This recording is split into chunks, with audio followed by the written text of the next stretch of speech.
அடுத்த 12 வருஷத்துக்கு இந்த மாதிரி ஒரு நாள் வரவே வராது. ஏன்னு இந்த வீடியோல சொல்றேன். உங்க வாழ்க்கையில இருக்கிற கஷ்டம், கல்யாண தடை, குடும்ப பிரச்சனை எல்லாத்துக்குமே ஒரே தீர்வு தான் இந்த ஆடி அமாவாசை. வருஷம் முழுக்க உங்களால ஆடி அமாவாசை தர்ப்பணை பண்ண முடியலனா கூட பரவாயில்ல, ஆடி, புரட்டாசி, தை இந்த 3 அமாவாசையாவது கண்டிப்பா கடைபிடிக்கணும். ஏன் அப்படின்னா பிதூர் லோகத்துல இருக்கக்கூடிய நம்மளோட முன்னோர்கள் பூமிக்கு அவங்களோட பயணத்தை ஆரம்பிக்கிற நாள் தான் இந்த ஆடி அமாவாசை. என்னதான் பண்ணாலும் தொழில முன்னேற்றம் இல்லையா, சுபகாரியம் தள்ளி போயிட்டே இருக்கா, இதுக்கெல்லாம் காரணம் பித்ரு தோஷம் தான். இது இல்லாம ஜாதகத்துல பித்ரு தோஷம் இருக்கவங்களும் தந்தையை இழந்தவங்க ஆடி அமாவாசை அன்னைக்கு தர்ப்பணம் கொடுக்கிறது ரொம்பவே அவசியம். நமக்கு உயிரையும் உடலையும் கொடுத்த பெற்றோர்களை அவங்க வாழும்போது உரிய மரியாதையோடு நடத்தி அவங்களோட விருப்பங்களை பூர்த்தி செய்ய வேண்டியது ஒவ்வொரு பிள்ளைகளோட கடமை. அதே மாதிரி அவங்க இறந்த பிறகு அவங்களுக்கு தேவையான மரியாதை செய்து வழிபட வேண்டியதும் அவசியம். இதை செய்யாம விடும்போதுதான் முன்னோர்களுடைய வருத்தத்துக்கு நாம ஆளாகிறோம்.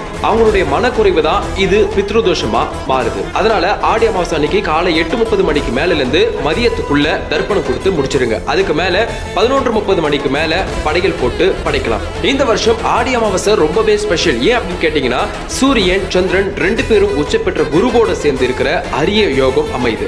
இந்த மாதிரி காம்பினேஷன் இனிமே 12 வருஷத்துக்கு அப்புறம் தான் நடக்கும். நம்ம எவ்வளவோ சம்பாதிக்கலாம், என்னென்னவோ சாதிக்கலாம். ஆனா நம்ம முன்னோர்களோட ஆசையும் குலதெய்வத்தோட அனுகிரகமும் இல்லை அப்படின்னா எதுவுமே நிலைக்காது. இந்த ஆடி அமாவாசை அன்னைக்கு அவங்கள மனசார நினைச்சு ஒரு சொம்பு தண்ணியும் எள்ளும் இறைச்சி கும்பிடுங்க. உங்க தலைமுறையே சரி. மறக்காம இந்த வீடியோ உங்களுக்கு யூஸ்ஃபுல்லா இருந்தா எல்லாருக்குமே ஷேர் பண்ணுங்க. ஷேர் பண்ணிட்டு வேத மந்திர் பேஜை ஃபாலோ பண்ணிக்கோங்க.